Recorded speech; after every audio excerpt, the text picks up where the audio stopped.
वस्तुनिष्ठ प्रश्न, वस्तुनिष्ठ प्रश्न, वस्तुनिष्ठ प्रश्न पार्ट 2। ठीक है, अब ये पार्ट 2 में हम क्या देखेंगे, इसमें इससे पहले पार्ट 1 में देखे होंगे और खाली स्थान था, इसमें ऑप्शन होंगे 4, उसके अनुसार बनाना होगा। जैसे पहला प्रश्न है, निम्नांकित में कौन सी संख्या अपरिमेय नहीं है। अपरिमेय नहीं है मतलब ये देखिए, आपका अपरिमेय है, ये भी अपरिमेय है, ये भी अपरिमेय है, और आपका ये अपरिमेय नहीं है, तो आपका आंसर कौन हो गया सही? आपका answer 4 is the right answer. Question number 2। Question number 2 है, निम्नांकित में किसका दशमलव प्रसार शांत होगा?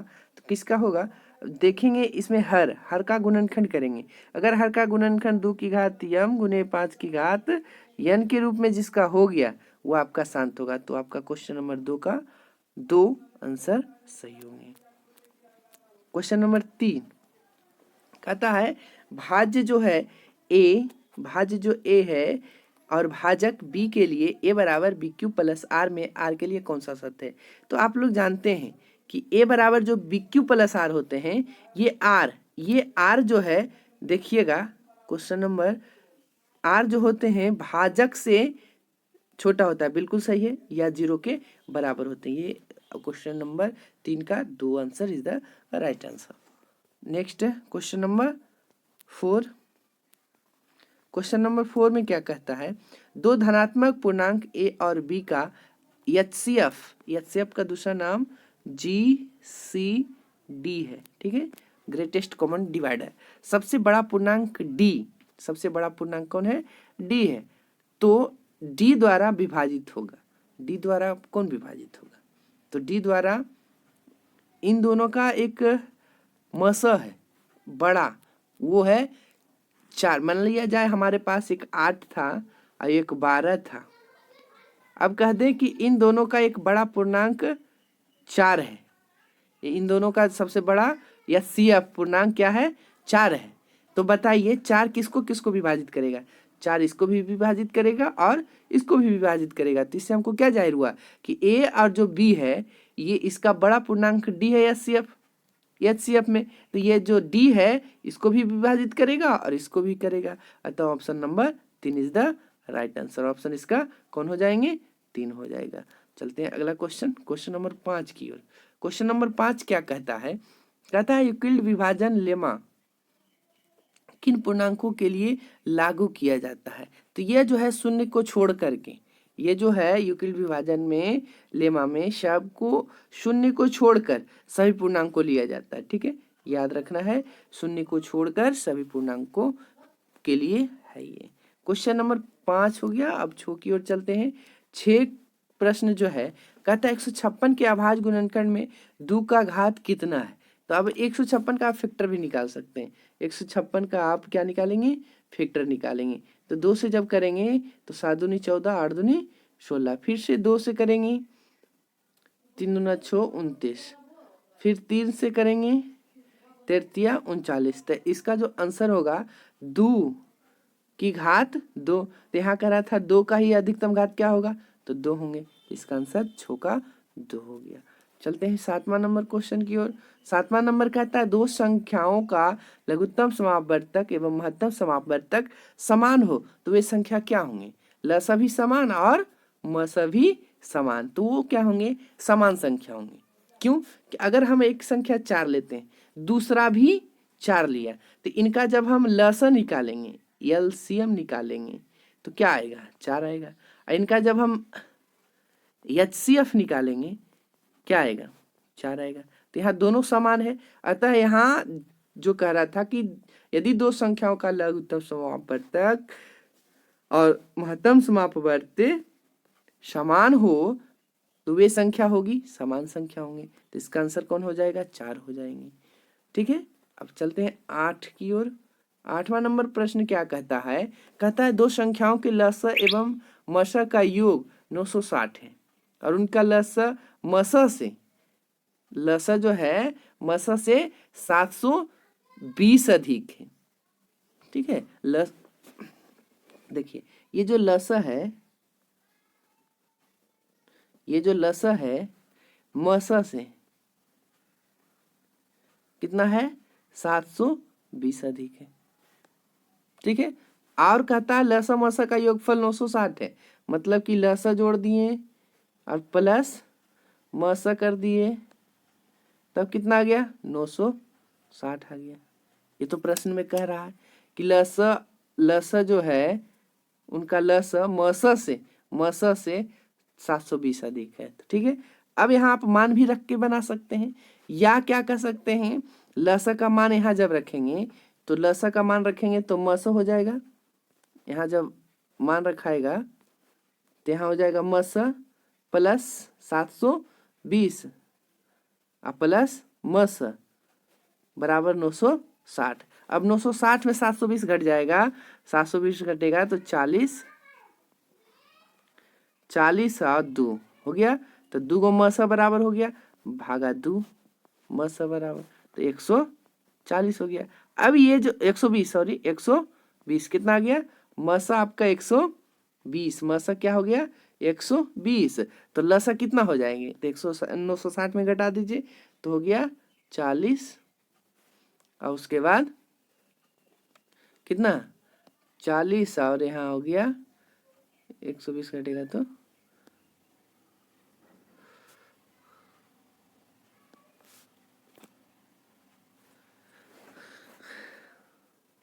40 और उसके बाद 8। ठीक है, अब इन दोनों को आपस में क्या कर देना है, उन संख्याओं का गुणनफल, तो लसा गुने मस बराबर पहली संख्या गुने दूसरी संख्या, तो इन दोनों को गुना कर दीजिए, तो 2 को 0 है, 12 चौका 48 के 8 हाथ में बच गया 4, और फिर उसके बाद 12 96, 96 4 100। ठीक है, 108 पर 2 को 0, तो क्वेश्चन ये इसका कौन सा 8 का हो गया आपका 3, 8 का कौन सा हो जाएगा 8 का आंसर ये हो जाएगा तीसरा नंबर। अब चलते हैं 9 की ओर। 9 में क्या है, कहता है 9 में 3 से बड़ी किसी भी अभाज्य संख्या के वर्ग को 6 से विभाजित करने पर शेषफल होगा। तो 6 से विभाजित करने पर जो शेषफल आएगा, 3 से बड़ी कोई भी अभाज्य संख्या उसका वर्ग कर दीजिए, तो अभाज्य संख्या जैसे 5 है।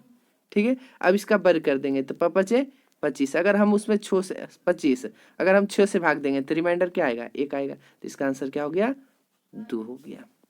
इसका आंसर कौन हो गया 2 हो गया, ये 2 number is the right answer. अब क्वेश्चन नंबर 10 की ओर चलते हैं। 10 में क्या कहता है, यदि n एक प्राकृत संख्या हो तो 9 की घात 2n माइनस 4 की घात 2n विभाजित होगा। ये किससे विभाजित होगा ये पूछ रहा है, तो ये किससे विभाजित होंगी। अब मान लिया जाए हम कोई प्राकृत संख्या रख लें, जैसे हम 1 रख लेते हैं n बराबर, तो 9 की घात 2 हो गया माइनस 4 की घात 2 हो गया, तो 9 9 81 माइनस 16, तो 81 माइनस 16 करेंगे तो क्या होगा 5 यहाँ 7 65, तो ये हमेशा किससे 13, इसका फैक्टर निकाल दीजिए 13 और 5, मतलब 13 और 5 से विभाजित होगा। ठीक है, इसका आंसर कौन होंगे 3 होगा। क्वेश्चन नंबर 10 हो गया। 11 की ओर चलते हैं। 11 नंबर प्रश्न जो कहता है, यदि यम एवं यन सअभाज्य संख्या हो तो यम स्क्वायर एवं यन स्क्वायर किस प्रकार की संख्या होगी। तो ये जो संख्या होंगे कैसा होगा सहअभाज्य ही होंगे। ठीक है, नेक्स्ट क्वेश्चन। अब कहता है 12 नंबर में कि इतना एक कैसी संख्या है, तो कैसी संख्या है, तो ये तो शांत है, तो क्यों अशांत आवर्ती दशमलव है, तो इसको लिख सकते हैं आप, है ना, इसको आप क्या लिख सकते हैं 233 माइनस 2/99, तो ये जो हो गया आपका कैसा हो गया एक परिमेय संख्या होंगे। ठीक है, क्वेश्चन नंबर 13 की ओर चलते हैं। यदि x एवं 45 का लसा 90 एवं मसा 5 है तो x का मान क्या होगा, बहुत सिंपल है। ठीक है, 45 है और अगर हम 5 लेते हैं, ठीक है, मस लस इतना है, मस इतना, तो ऐसे भी जानते हैं कि पहली संख्या गुने दूसरी संख्या बराबर लस गुने मस, तो 45 दूना 90, तो 5 दूनी 10, तो 10 कौन सा है, ये है आंसर। ठीक है, क्वेश्चन नंबर 14 कहता क्या है कि 125 रूट 125 को कौन सी छोटी से छोटी संख्या से गुना किया जाए ताकि प्राप्त गुणनफल एक परिमेय संख्या हो। तो कौन सी संख्या से गुना कीजिएगा, 25। अगर हम इसमें देखिए 125 का अगर हम फैक्टर निकालते हैं, देखिए सबसे आसान तरीका है, जिसका वर्ग होगा उसी से गुना कर दीजिएगा। 125 का अगर हम फैक्टर निकालते हैं तो ये जानते हैं 5 से 25, 5 से 5, तो एक जोड़ा ये हो गया, लेकिन इसका जोड़ा नहीं है तो गुना 5 हो गए, तो ये 5 रूट 5, तो इसका आंसर क्या हो गया, तीसरा। क्वेश्चन नंबर 15, क्वेश्चन नंबर 15 क्या कहता है, दो संख्याओं का लसा 150 है, इनमें से कौन इनका मसा नहीं हो सकता है। लसा जो है और मसा नहीं हो सकता है, तो देखिए कौन भाग नहीं लग सकता है, 150 में कौन नहीं काट सकता है, 150 को ये काट सकता है, ये काट सकता है, लेकिन 200 नहीं काटेगा, 200 मसा कभी नहीं होगा, तो इसका आंसर 3 हो गया, इसका आंसर 3 हो गया। क्वेश्चन नंबर 16 की ओर चलते हैं। 16 कहता है परिमेय संख्या इतना का दशमलव प्रसार शांत होगा, कितने अंकों के बाद शांत होगा। तो ये चीज जान लीजिए, जितने घात आएंगे, जैसे 2 की घात 4 और गुने 5 की घात 4, तो 4 अंक के बाद शांत हो जाएंगे, तो इसका जो फैक्टर आएगा इसी प्रकार से आएंगे, तो ये 4 अंक के, इसका आंसर हो जाएगा 4 हो जाएंगे कि दशमलव के 4 अंक के बाद शांत हो जाएगा। ठीक है, उसके बाद चलते हैं क्वेश्चन नंबर 17 की ओर।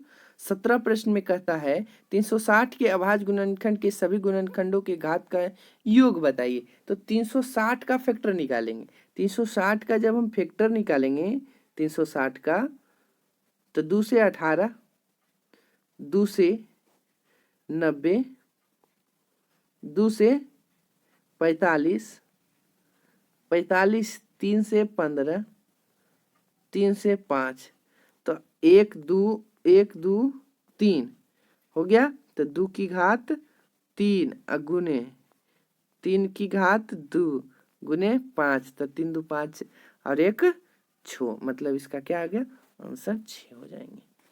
18 नंबर क्वेश्चन, 18 नंबर कहता है m1 एवं m2 दो विषम अभाज्य संख्याएं हैं तथा m1 जो है m2 से बड़ा है, तो m1 square minus m2 square होगा, कैसी संख्या होंगे।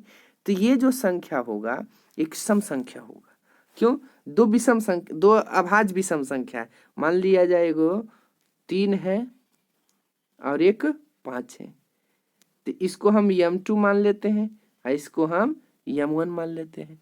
अब हम m1 को घटाते हैं, 25 और 9, 25 9 में घटेगा तो क्या आया, 16, 16 एक ऐसी है सम संख्या है। क्वेश्चन नंबर 18, पाई क्या है, पाई किस प्रकार की संख्या है। पाई देखिए, पाई जो है एक अपरिमेय संख्या है, एक चीज जान लीजिए, पाई एक अपरिमेय संख्या है, लेकिन पाई का मान 22/7 होता है, यह परिमेय हो जाते हैं। ठीक है, यह परिमेय हो जाता है, लेकिन पाई कहीं लिखल रहेगा तो उसको हम अपरिमेय मानेंगे। ठीक है, अब अगला क्वेश्चन, क्वेश्चन नंबर 20 की ओर चलते हैं। 20 में देखेंगे, ध्यान से देखिए इस दशमलव को, पहले 3.232 2 3 2 2, मतलब देख रहे हैं, हम देख रहे हैं क्या कि 232, फिर 232, मतलब कि 23 2 23 2 ध्यान से देखिए, 3 डबल 2, 3 डबल 2, यहाँ 3 गो आ गया। ठीक है, तो यह जो हो गया ये क्या हो जाएंगे, अपरिमेय संख्या हो गया। अगर यहाँ एक ही 2 होता तब वो सीरीज में बनता, मतलब अशांत आवर्ती में होता। यह है अशांत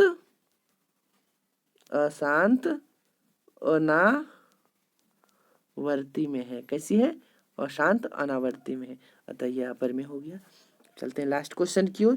क्वेश्चन नंबर 21। क्वेश्चन नंबर 21 में कहता है इसमें कौन अपरिमेय है, इसमें कौन अपरिमेय है। तो ये इसमें इसका देखिए, इसका वर्गमूल निकल जाएंगे, क्या निकल के आएगा, इसका निकल के आएगा 3 आ जाएगा, इसका भी आ जाएगा 4। ये 2 से काट देंगे हम, 2 से काटेंगे तो 81, तो 1/9 हो गया। ये हो गया 3/4 हो गया, 1/9 हो गया। ये रूट में ही रह जाएगा, ये 4/5 हो गया। ठीक है, लेकिन ये नहीं हुआ था, आपका आंसर 3 हो जाएगा। इसका आंसर कौन हो गया, 3 हो गए। ठीक है, ठीक है, इस प्रकार से क्वेश्चन समाप्त होता है।